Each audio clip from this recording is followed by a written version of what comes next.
Visual Studio 2022, we have this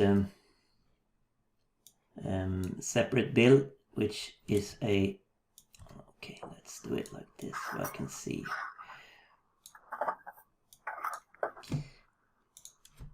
At the MDriven site and on the products and MDriven framework, there's a separate download, and that's a VSIX file, which is the preferred way to have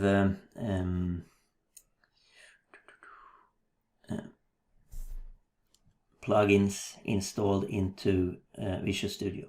So once you have that, you need to double click that, and if you already have it, it will complain, and then if it's a higher version, it will install it. But one thing that differs once we have it, let's see, there's a lot of things going on at the same time, sorry for that. We are IT people, it's cool. Yeah, okay, it's running, it's because that's why I couldn't. So if I do a new project, once you have it installed, you should also have the is it just me or is my computer slow? There should be some templates available. Yeah.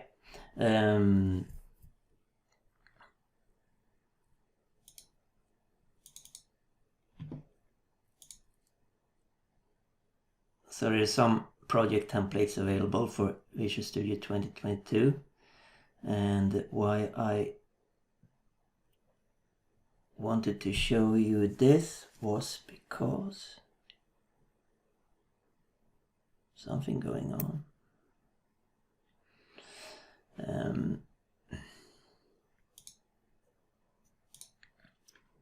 Normally, before we usually recommended people to take the assemblies from the installation of the framework, but now the installation resides in a different place, so it's not that easy to find. It's on the Visual Studio installation folders, and it's not on the program files. So, and the best way to get access to the assemblies is actually by NuGet packages, and there are some NuGet packages that get shipped with the installations, but those are quite old now. So once you try to build from a template, you will probably want to start with an update on these. So NuGet will take some time to discover. Oh, here it's 9.5.2 currently. So we build these nightly. There's no need to update every day, but every once in a while, when you know that there's something that you want, you should get the newest NuGets. And this, of course, is a better deal for everyone, because now we clearly separate the runtime of the application from the design time, and that wasn't the case before, because when we install the new MDriven framework in Visual Studio, we usually just use the assemblies from the install, and that was the same as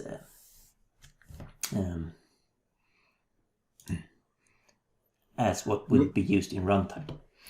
And so, these packages contain all of the various elements from previously. I mean, yeah. WebPub and all that stuff too? So there are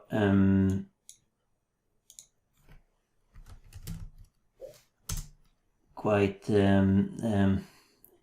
we will continue to update the packages for .NET Framework 5 and 6, etc. But currently we have, oops, let's spell that right.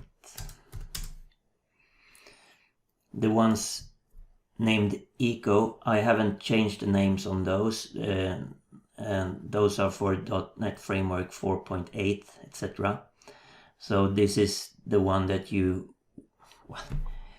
we did this before we knew that Microsoft were gonna name their new framework Core, so it's a bit confusing, but that's life, and I didn't want to change it because we were moving forward. So the Eco Core is actually the interfaces and handles and the Eco Link extender. So then we have the Windows Forms, and we have for SQL Server and for VPF. And those are the important ones. Unless you're doing web, then Web MVC. But then we have also the new ones for .NET Standard. So you can choose. These will work for .NET 5 and 6 and .NET Core and .NET Standard. So these are actually more the way forward.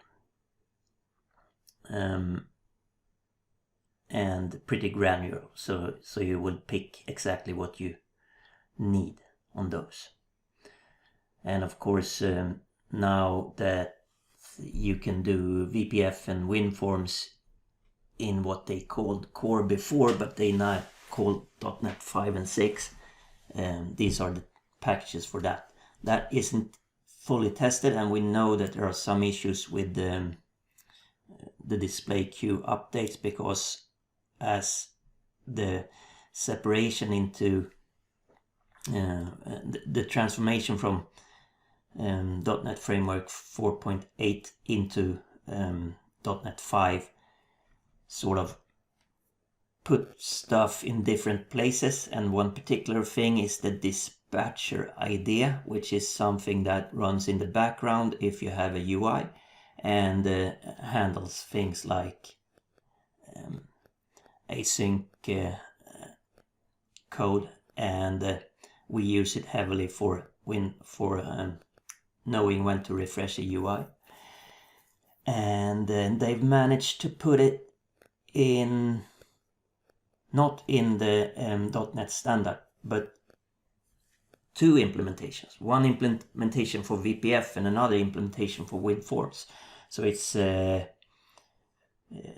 rather confused, but we will deal with that and create two different strategies for handling depending on which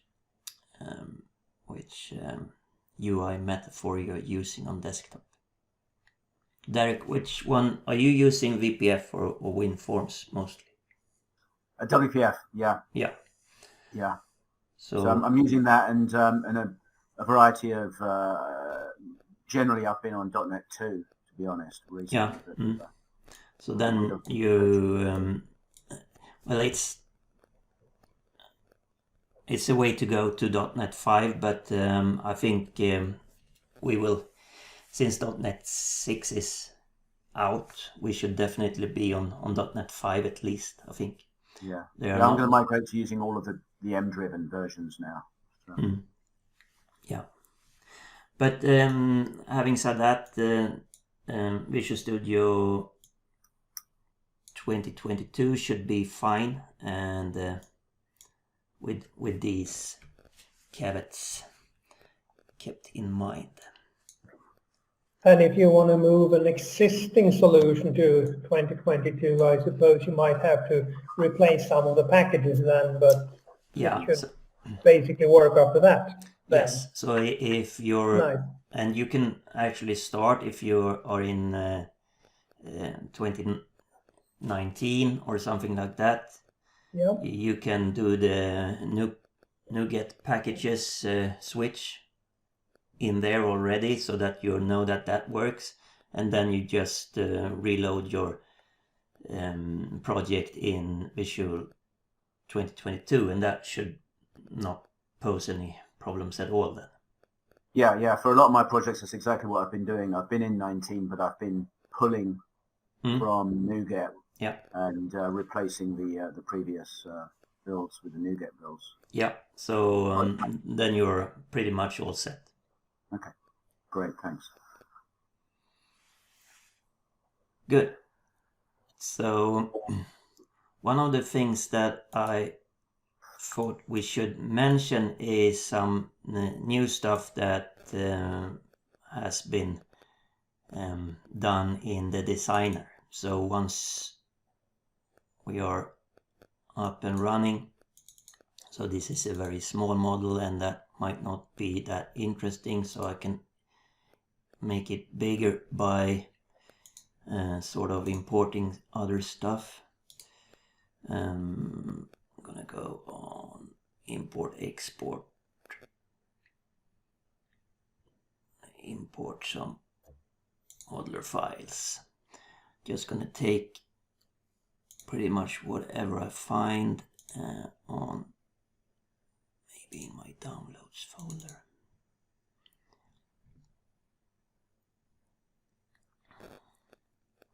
Which is done. Yeah.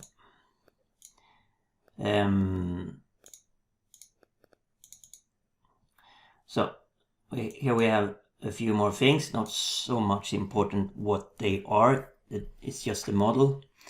And yeah, cool.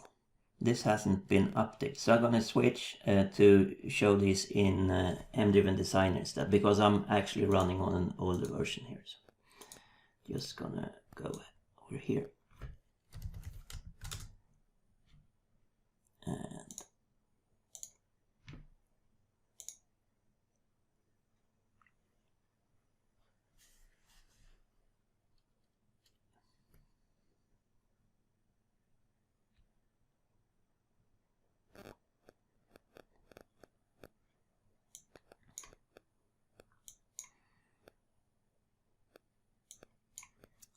that, and recent files. Let's take that one.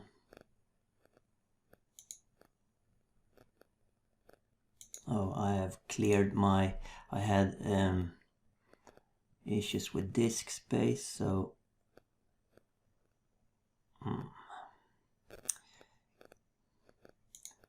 okay, sorry about this, but then I will have to download something again, and I go to the wiki and to base app and download the zip, download that one. I don't know why we did this as a zip, because it has code, maybe, Lars. And I'm gonna extract the zip. Yes, I think so. It's a, you know, the wiki is really picky, and you have to allow all the different kinds of file formats. So I think that's the reason. Yeah. And So, not make the browsers complain all the time that you're downloading something that they don't, that the browser doesn't know what it is. Yeah, I have.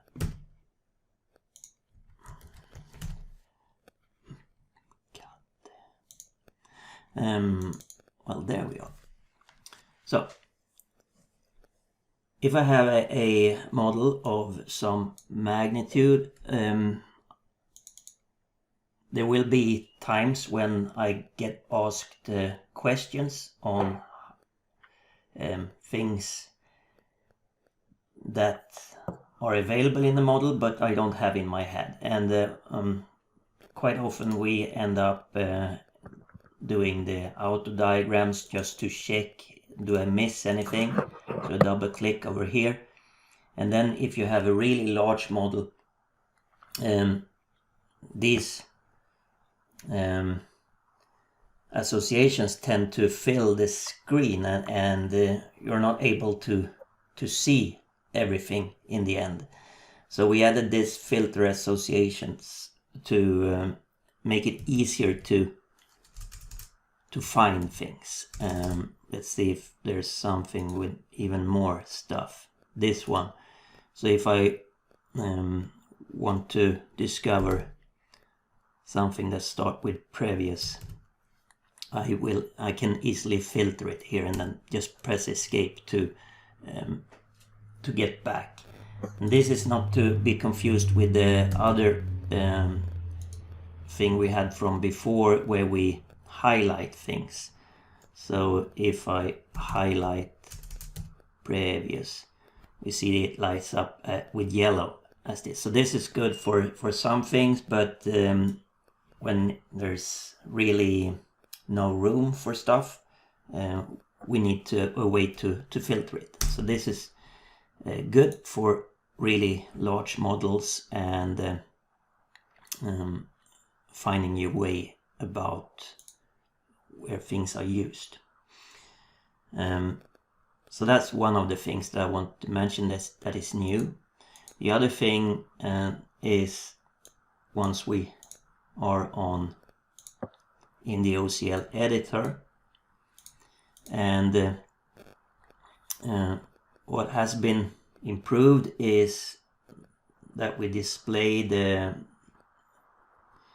derivation. If we're on an attribute, we can see what it is a bit ahead of time, and we can also go direct into edit from here. So if I see that I want to change something here, I can actually get a new editor, and this is valid for methods and association ends as well. So once you loop through things and find that you need to change something in something you see here, it's quite easy to get there fast. So that's an improvement. Many that have seen that has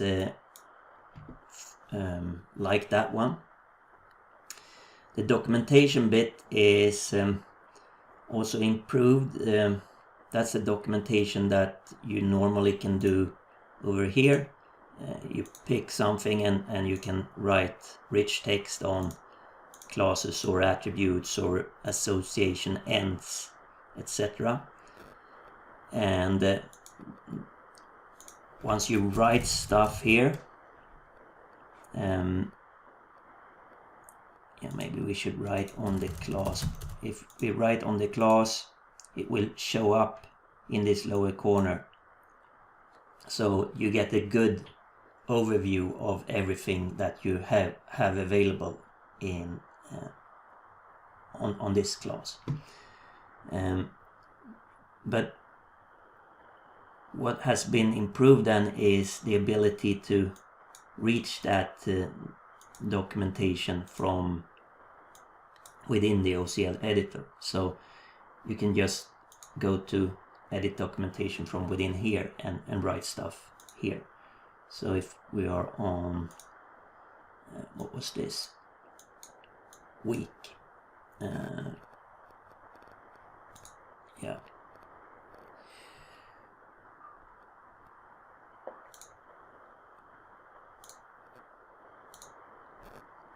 should be here, week. I can go here and update the documentation straight from here. So that's a good thing, and it updates over here as well. So start documenting your models, because you will thank yourself in the future. It's quite often like that you have a clear idea, so clear that you don't even need to mention how things work until a month has passed and you discover that I don't understand anything of this anymore. And these icons that show up here on year, for example, if you and put your mouse over that, you see that this class has one constraint. So where are those from? Those are from what we call tag extension, and you can add those on stuff that you want to highlight. And once you have highlighted them this way, they will show up in the OCL editor as well. So if we were to stand on this one and yeah, let's remove stuff so that we get here. They will show up here. So if you have tagged things with symbols, the symbols will show up here and help you to remember what was important about that thing. Suppose that we want to add additional information to our model, something that we haven't thought about. There should be a new attribute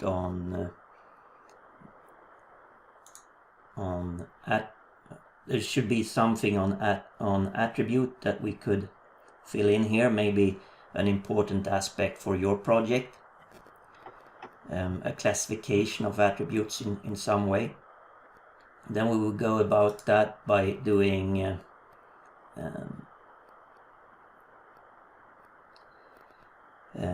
let's see if I find it.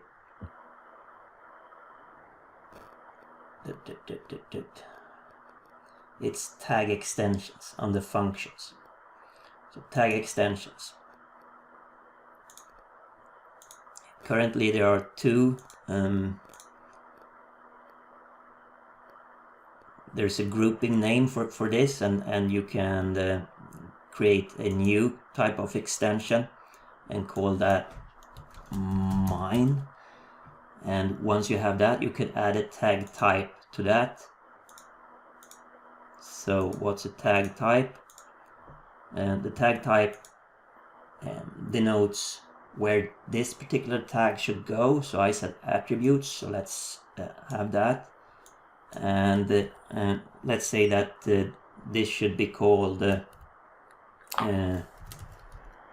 remember special case. So there should be, for every attribute, you should have a new property called remember special case.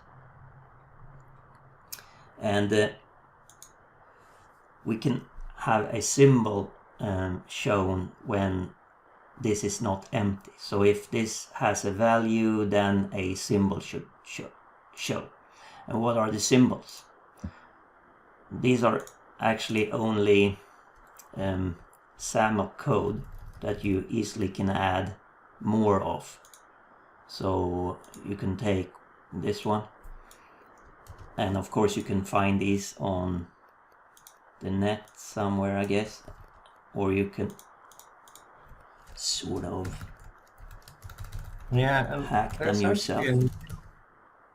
I found a new place for it. Have I written about that in the wiki? That was good to find these things.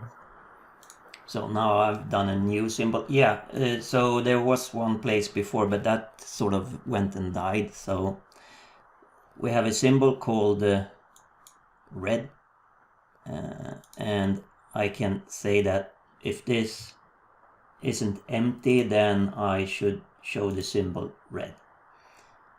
So that's one way of using it, but you can also add a value set, and then it will be a picker to choose from. But let's have it like this to start with. And so this is the model, and I have to commit this to and now when I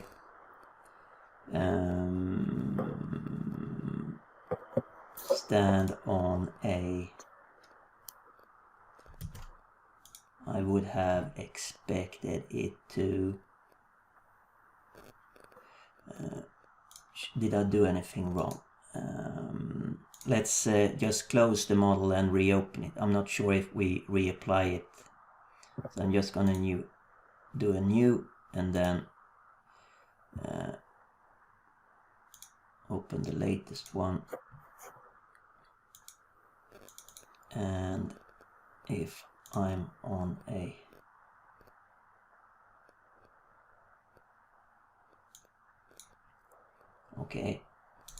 challenge.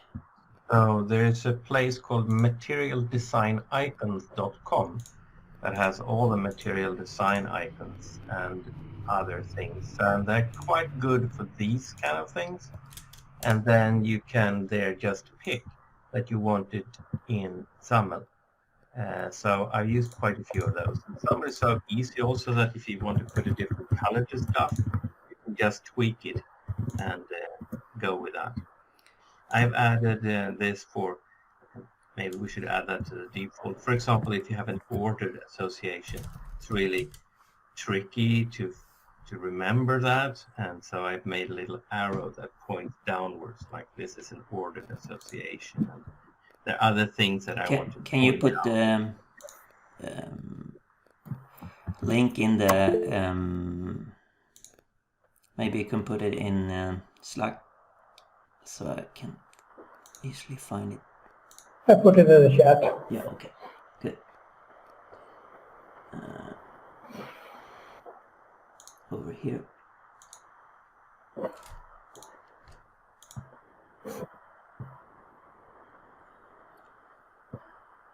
Yeah, so once you have found your icon, you should export it as SAML, as this seems to support. And once you have defined a tag extension like I did, it will show up under the name of my extension pack. I call mine, and remember special case and hello. And when this is not empty, it highlights the red icon over here. So that is a good way to get things tagged up. And of course, since this is really implemented as a tag value, we can find them if we search for, if we would to use some of the other functions that I've showed before to create plugins for the designer to if we want to filter out and have a new UI to find all the ones that we should remember special case. That would be easy. Because the tag is the same name as the tag extension. So let's see for the tag extension they were on the functions, tag extensions, mine. And what you can do also is add some picker values. So really important and somewhat important and not important. And then you can have your own symbols for each. So this one's going to be a cog, and this one is going to be the trigger method. So I'm just doing stuff to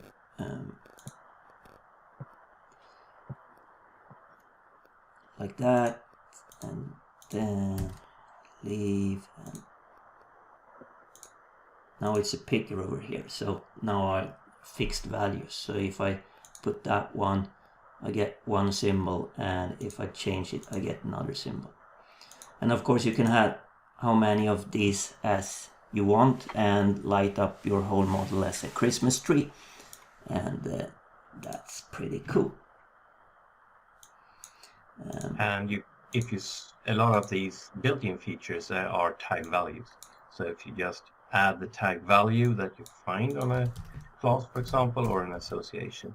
You can then add things for, like I did then for the ordered link, or if you want a special symbol when it's one only, or single association, and things like that.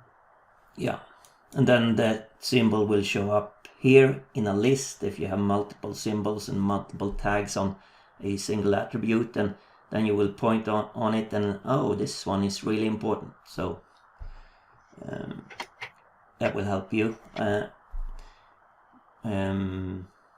Common use cases that we have used it for is like remember when to remove stuff, because there's always like this is not really important anymore and it's not really used, but I can't really drop it today. I should probably drop it sometime next year. Okay, and how would you remember and how would you find them? And you don't want to make that discovery year after year. That's probably a good use case for something like this. And also I know that earlier we tagged classes as being user-friendly, and user-friendly classes should always show in a certain way in the program, and we could check that on the tag. They should be available for class actions, etc. And the ones that weren't user-friendly, we could simply filter out to remove class actions for, etc. So there's many ways to discover on what extra information you need to add to your model to both see it instantly and also make use of it instantly. I was hoping to find an example. I used it extensively with reverse engineered models to point out things like the primary key, deprecated things. So let me send you a picture, Hans, of this model, and you can just bring that up and point out a few things. So I'll put this in Slack over to you, because it has several, I think, quite useful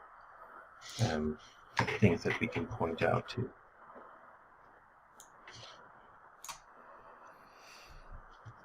Yeah, make it big.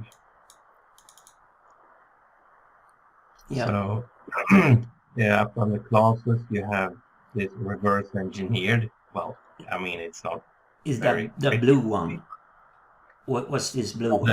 The database bucket with a green arrow. Yeah, okay. So that's a reversed class. Yeah. The other one, the blue one, signifies that is a synced. I've used a special feature for monitoring changes in tables. So I have that marked there, and I actually generated SQL script from that tag data. So I found all the classes and generated scripts out of that. Yeah. You have the deprecated don't use attributes, but are still there. They're red ones. You have the primary keys, the little yellow key. You have the ones that you need to be careful with, the exclamation marks. They're usually updated in this old database with triggers. Are there more? Maybe not more here. Yeah. So some of the uses, I think they're great. So as you pointed out, we could easily get access to this tagged information with the model debugger, and yeah, we could even go for like tagged value seeker and search all the tag values, and then we see what are all the tag values in the model, and we should find our important thing, remember thing, somewhere here.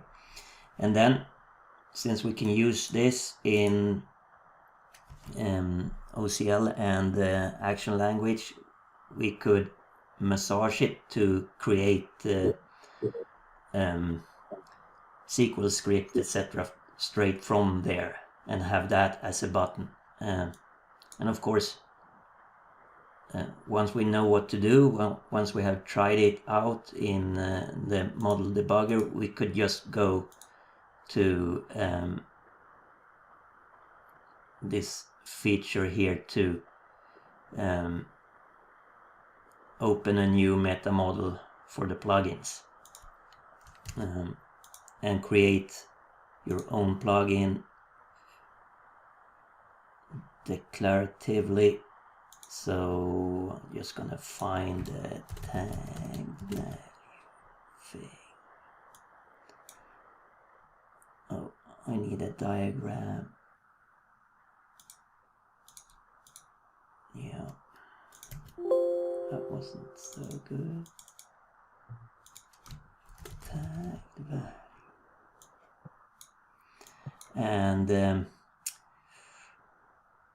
yeah, maybe I want to do a plug, an auto form, maybe not for all, just for this. Then it's easier to just add a new view model on the tag value and go on UI first to copy a seeker auto form.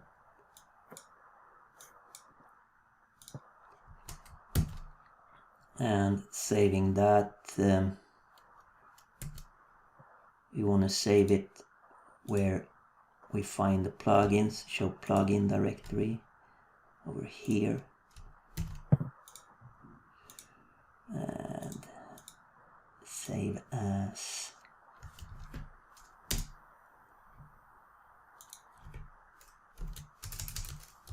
Today. That strategy isn't too good to name files with relativistic time information. And if I go back to base app and make sure that I reload my plugins from disk and right click here, plugins view, I should find my today plugin and I can search for tag values. And of course, if I were to add logic and stuff to put out in these fields, that would be good to do things. These will bring up the auto forms, but you can make them bring up other forms as well that you have designed to make use of your definition. And all of these things are pretty spot on what we aim to do with the MDriven, removing hand coding and doing tools for doing tools. So one meta level up from traditional brute force coding. So and it takes some getting used to, and we ourselves discover new things every day. What one can do when one has a computer that is easily steered to do it for you. And there's always what I really like about UML is that it builds up your specification from bottom up and in a programmatic way. So catching all the requirements this way makes it easy to sleep at night, to know that it's ordered and not just text. Cool. Yeah. And another pretty new feature that I can't remember if we showed before was the ability to dynamically switch the labels, the text of the labels, because when we do view models, let's see, I'm gonna go back to do just yeah, if I do this view model over here, and normally the view model editor won't let you have data in the labels. So this one is named filter, and that's filter. But potentially sooner or later you want that thing to be data, so that it changes by some value. Let's put in some value that it can change with. I'm just gonna add a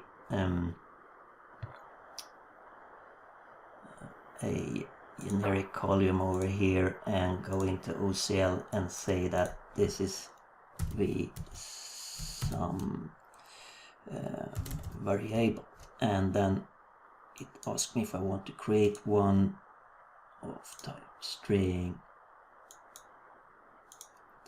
So that's some variable. All right, just gonna name the column so I don't confuse myself. So now I have a place where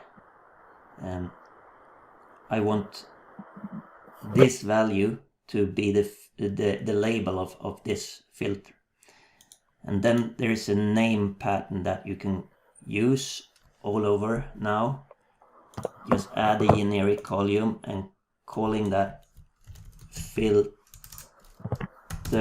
underscore label and pasting in the value over here. Usually I put these next to each other just to minimize confusion. This label I don't actually want it, so I'm gonna put that as not visible. So what's the difference between not visible and a visible expression?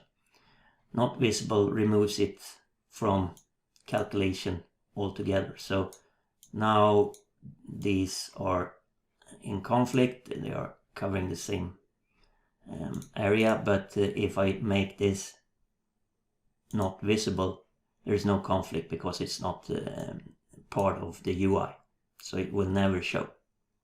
This label doesn't show over here now, but if I were to I'm gonna add some actions,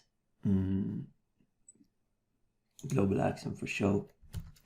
If I were to start this, I can just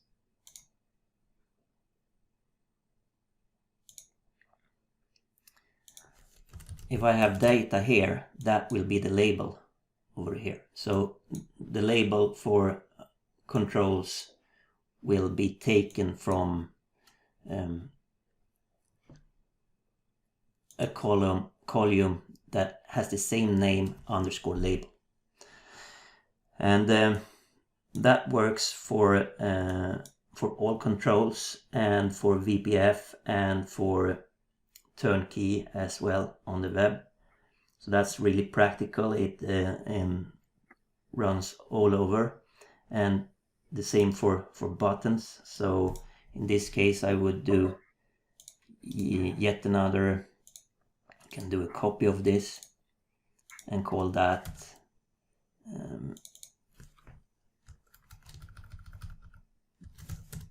does it apply to Tyson? Search, nope.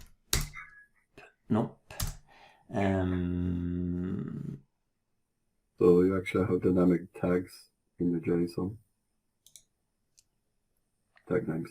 Yeah, exactly. There's another way for doing that. Oops, gonna do that not visible. And so search, that's the button, and so if I head over here and refresh and have a value in this one, I can get a name in the button as well. So the last thing was to get the override on the column labels. And to do that, we need to have a column on really on this level, because we're not on row level. We're going to be in this context. So the name pattern to get that going is that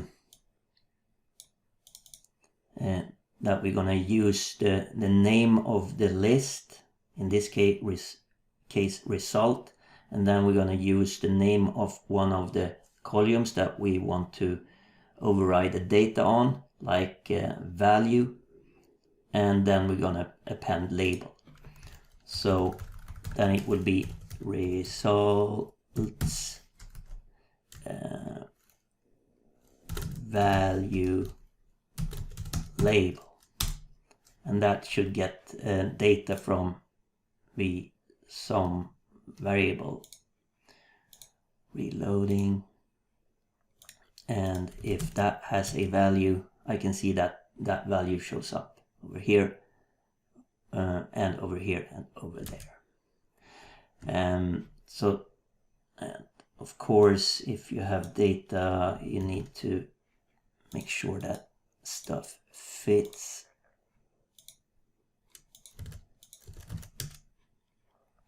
But that's really practical to without too much ado get a bit of liveliness back into the static text and labels.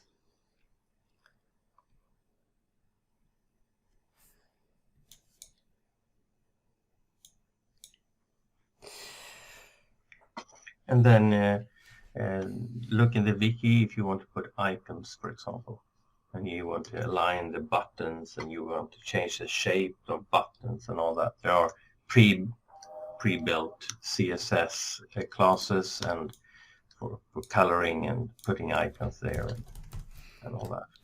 Yeah, for turnkey, there are the material design stuff. Oh.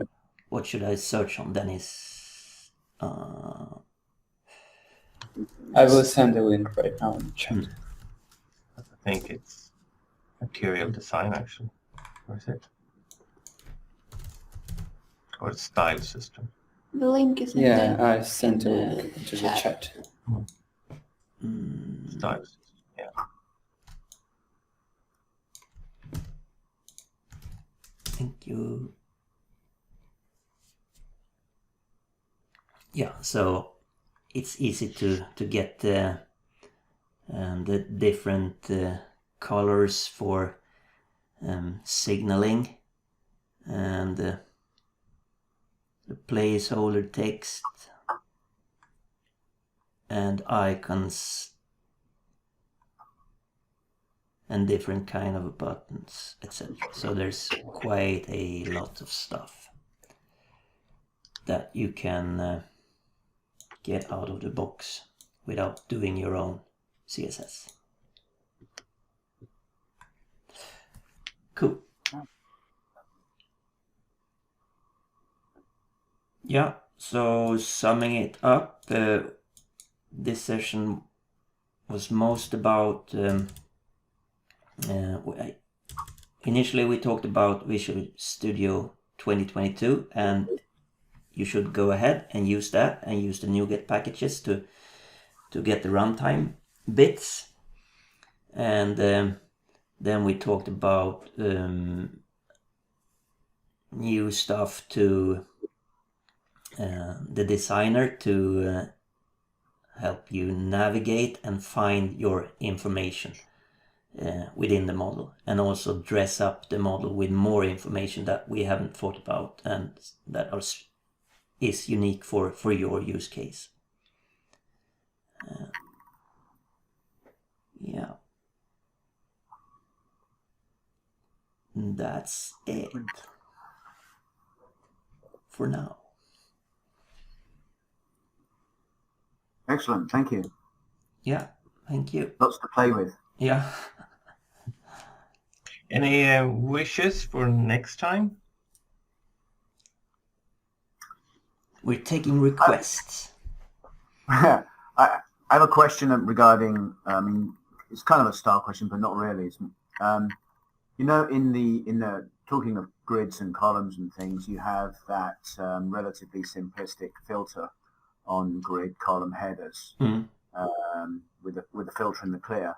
I have instigated a sort of an expansion of when I use the grids along the lines of the kind of, when you use Excel and you've got the filters and it brings all the values up in a drop down. It's pretty cumbersome, but I've instigated something like that. Have you guys ever considered adding some degree of sophistication to the default filter system? Yeah, it has come up from time to time, and but hasn't. Are you talking about the end user experience or the designer itself? Yeah, I know. I am.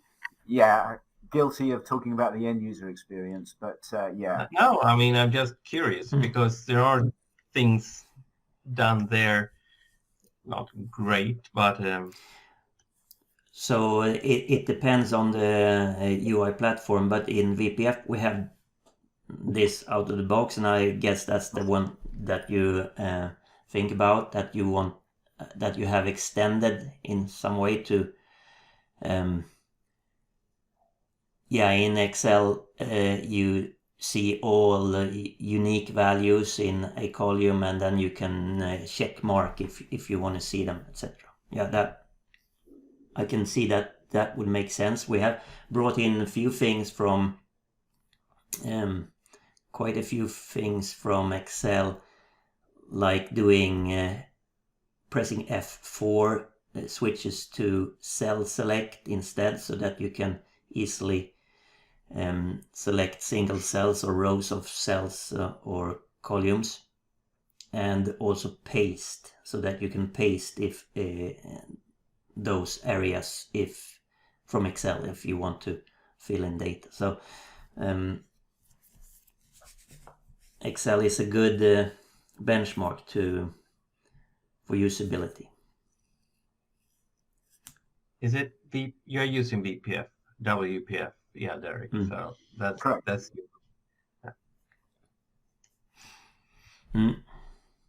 Yeah, I was just curious. Like I say, I have a solution. In fact, I retain this.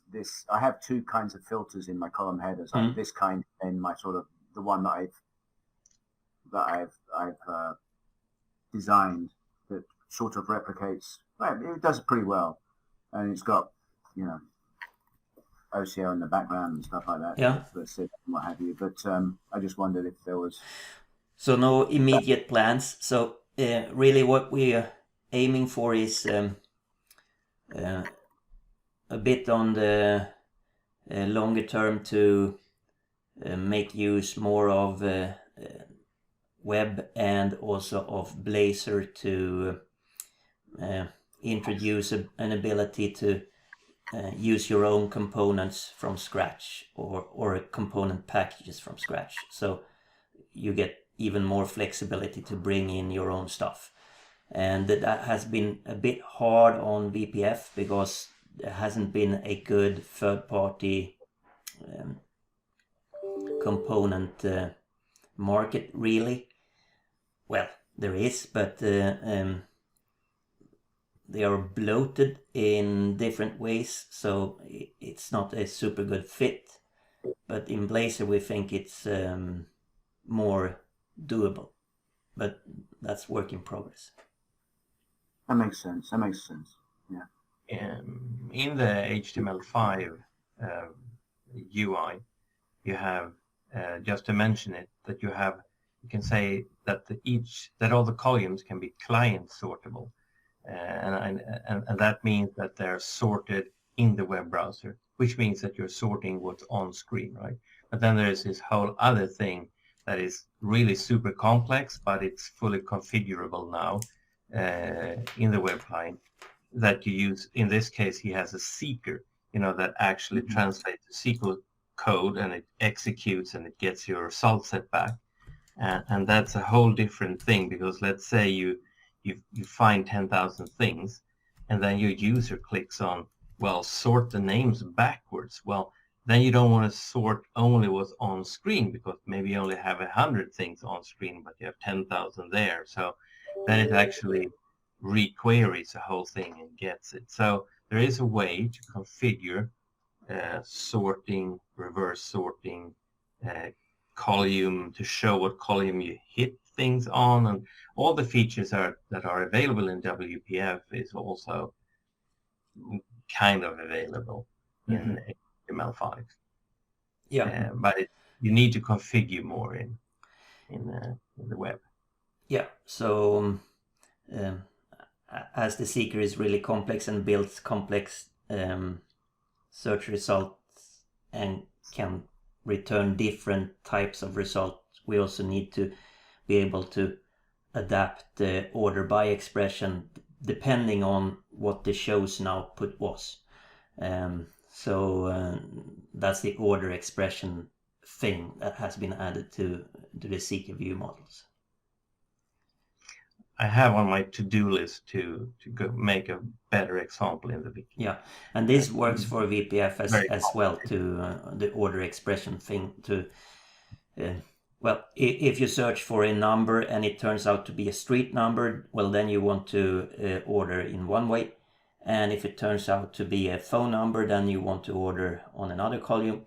And if it turns out to be the H that was hit by this number, well, then you want to order in a third way to get a correct representation for the client user. Yeah. Oh, it turns more complicated. Anyone that has started out with doing a search feature knows that it's like it always gets more and more complicated the more you look at it. But in this case, at least, you can have a lot of separate criteria that are enabled depending on an expression.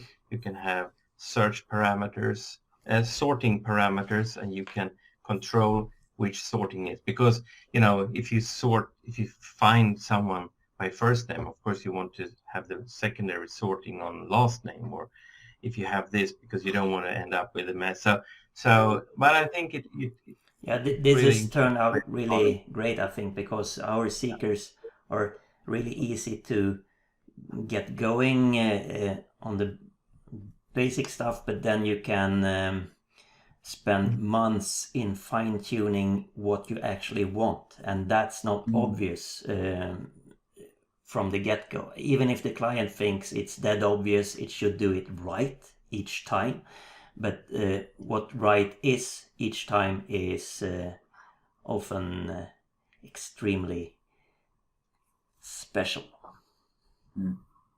Yeah, things like, you want one search field, but if, let's say, you're searching among orders, so the name can be the street address or the customer name, which is another table, or the address in a third table. And if you just put the number in, of course, it's the order number, but it could also be part of the phone number, but it actually encompasses all these, so you can make all these, like, you can search in different places, and then you can actually in the end sort it by something completely different.